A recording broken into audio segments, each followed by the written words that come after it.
Hello, good afternoon. How are you all doing today? Here is Ajike Joneno. Thank you so much. I'm here to talk about the solution to teenagers' waywardness part 2 or part 3. Don't worry, I will look at it when I'm done. Yesterday, I couldn't record. Like many of you already know, I had to go for my daughter's graduation. It's not just a graduation to me, it means a lot because we've gone through a lot. And before she could get to where she is right now, it wasn't an easy job. In this way I live now, they have a system that when children are in primary school, the teacher decide where they go. They will say, you go here, you go here. Our children are always going to some particular area where they call either some havels or stuff. When I saw it, I said, no, this is not what I want for my daughter. So we took a decision that she has to go to an international school. Getting into an international school wasn't easy to come by. It's a lot of money, but God did it. And after, when we couldn't do it anymore, we invited God into it. We met a lot of resistance, a lot of resistance. So many things happened. The people that were supposed to be encouraging her, they were the one discouraging her. You couldn't do it, you couldn't make it. But she didn't only do it by the grace of God, she did it excellently. She surprised them, and God did it. So we are so grateful, we are so thankful to God. That is not what they say she should be. They want her to be that she is. The 8 years, she didn't go through the 8 years. She went through normal African style, 6 years, which is the British system. And that is how we graduated yesterday. So I'm grateful to God. God is a great God. He answers prayers. I'm going to be continuing the topic where we are talking about teenagers' waywardness. What are the solutions? We stopped 2 days ago where I discussed with you that you have to, let me not go into that, just watch our previous video.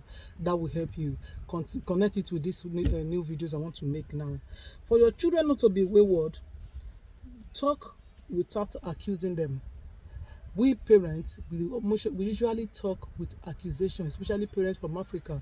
We have this system of accusing our children. If we see them coming, we just assume that they have done this. Maybe they haven't done it. You don't know. You accuse them. I know you are the one who did this. I know you are the one who took that meat. I know you are the one who went there. And where are you going to now? And do you already have a boyfriend? I know that you are planting something in their hearts. You are making them to be thinking that, okay, since they are already accusing me, it's better I do it. Let the accusation be real. Parents, don't push your children outside. Stop accusing them. If you are not sure of a thing, don't accuse them with it. Even if you are sure, you know that they have done that thing. Please, ask for the wisdom of God. Pray about it. Don't say it's my child that will just talk anyhow. It's not true. You have to know the wisdom of God to handle things in a matured way. Don't just accuse anyhow. There is a way you will talk to them. They will be broken. They will be broken.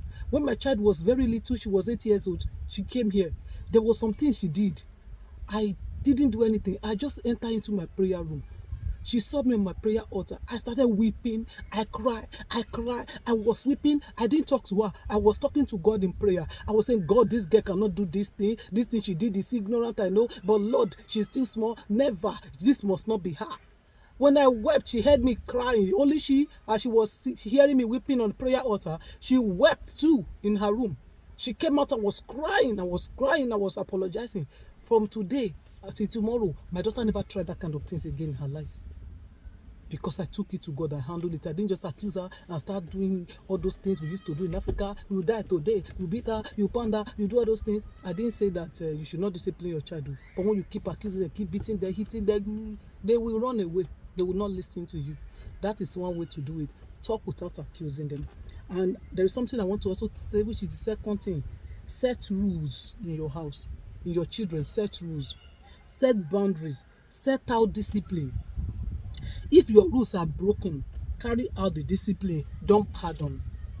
When you say, if you touch this thing, I will beat you. When they touch it, don't pardon it, beat them.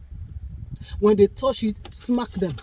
That thing you say, you must always do it. Even if you don't do it hard, do it and let them know that this is discipline. You must do it in a way that the children will feel it, that this thing we have done is wrong. They won't try it again. Let me tell you what the Bible says in the book of Proverbs. I wanted to talk about 4, but I'm going to stop at 2 because the video is already 5 minutes. Proverbs chapter 22 verse 15. The Bible says, foolishness is bound in the heart of a child, but the rod of correction shall drive it far from him or from her. Listen, the rod of correction, they mean they didn't say the wood, rod, stick on the street. The rod of correction can come from your lips. The rod of correction can come from your mouth. Just say it to them and do it. The rod of correction can be giving them a naughty corner. The rod of correction can be depriving them of their favorite television station, depriving them of their favorite things. They love phones. Some of them are already using phones. Take away those phones from them. Take away the computer. Let them feel the heat. If they do that thing again, discipline them with what they love so much. That is the rod of correction. That is the rod of discipline. That thing will set their brain. It will reset them. They will not want to lose that opportunity of having to play with whatever they love most. So that thing that they like most, you discipline them from that aspect. That is one thing we call the rod of correction. And let me say this one quickly before we go. It's 6 minutes, I know, but let me say this. If your children is that type of children that doesn't know how to greet, like around us, we have a lot of children that are so, I don't want to say a lot of things, they are overgrown. They don't greet adults. Their parents will look at them. You're talking to your child, say, look at Auntie Ajike. We say, we just look at me and wind the eye away. So we say, hello. Am I your mate? How dare you wave me hello? You mother, you just be looking at your child corrupting themselves and say, hello, how are you? No, it's not for children. We don't belong to that categories. Even Dutch people greet. Africa, white people greet. I see a lot of white people greet me. Good afternoon, good morning. They greet. Our children are behaving so uncultured. I've seen a lot of children. That's why they're in the church. In the church, they don't greet adults. They look at you, they just throw away their eyes. Their mother is there, their father is there. You are looking at them, you are corrupting them. No, ma. If your daughter doesn't know how to greet, if your son don't know how to greet, correct them immediately. Greet this person. This is how to grow. Say good afternoon. Say good morning. When you embarrass them like that, they would not want to that kind of embarrassment next time. They will be able to greet by planting this type of culture and understanding into them. They will not try it anymore. So they will learn respect. They will learn understanding. They will learn some manners. When you take manners away from your children, when you overlook them, they don't do whatever they want to do. You are taking manners away from them. They will automatically think that it is right to be rude. That way your child will be corrupt. For them not to be rude, please correct them instantly. Teach them how to greet adults. Teach them how to talk. Teach them the manners. Don't ever let them look at people anyhow. Ask them, what do you mean by that? They are practicing pride. Let your children not have attitude of arrogancy in them.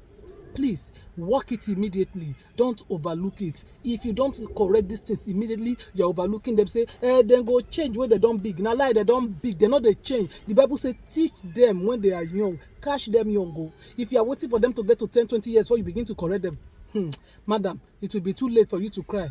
But please, I beg, teach them now so that it can be well with them. Thank you so much for listening to me this afternoon. I'll come back again tomorrow. And we'll talk more. I have to stop some of the things I want to say because it's about 8 minutes. God bless you and do have a very nice weekend. Bye-bye.